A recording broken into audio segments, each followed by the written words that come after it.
Was it an impassioned plea from your coach prior to the start of practice here as you guys sort of hit a reset button for the remaining 10 games of this season? Actually, he didn't address the team in the room. We prepared to practice and come back to work. And before practice started, he had a talk with us and just about doing what we can do and letting us know that there's more to give. We know that, and that was basically the extent that I'll go into, is because I feel that meetings like that should be kept within our dressing room. But the Coles Notes version of it is that we've got more to give, and he expects more, and we expect more of ourselves because the effort that we have been showing has not been acceptable, and the outcomes of the games have been evident of that effort. Do you think it's been difficult for guys to find motivation at this point in the year with no playoffs? Or?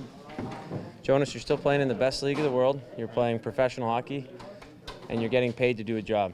So I'm sure you don't have good days some days, and you might have stretches where you don't feel good, or maybe I'm wrong, but I think every job has its obstacles or difficult times, but that does not mean that you don't come to work and continue to be professional. Our job is to play hockey. Our job is to win games.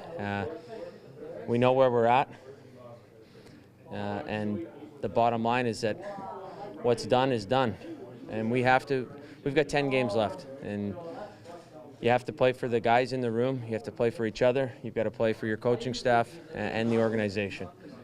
So no. There's no excuses about motivation. Well, Peter's just been talking about the effort consistently not being there. What do you think the reason is for that? I think the effort consistency level is something that he's talking about. I don't think it's. I think it's consistency, a consistent effort, and that's unacceptable.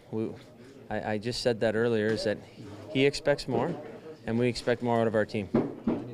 Understandable that there's going to be some tough nights when you've lost players to trades, injuries, suspensions. I mean, and you're out of the race. You're facing teams that are battling for their lives. Yeah, we know where we're at. We know there's obviously been moves made that have taken guys out of our lineup. Then there's suspensions, there's injuries. That all comes into play. And right now, we have got to play with who we've got. There's no other way of putting it. Is who's in our lineup is in our lineup, and we've got to go out there and play as hard as we possibly can and compete and do whatever we can for each other and for this organization to try and win. Right now our effort level has not been consistent enough, and when you're not consistent in this league, you're not going to win games because you're playing teams that are desperate. They're fighting for their playoff lives. A lot of our games coming up are against teams that are fighting for either positioning or fighting to get in, and that's the time of year. You're going to be playing desperate teams, and we've got to raise our compete level. We've got to raise, our consistency of how we work, and we just have to raise our level of play.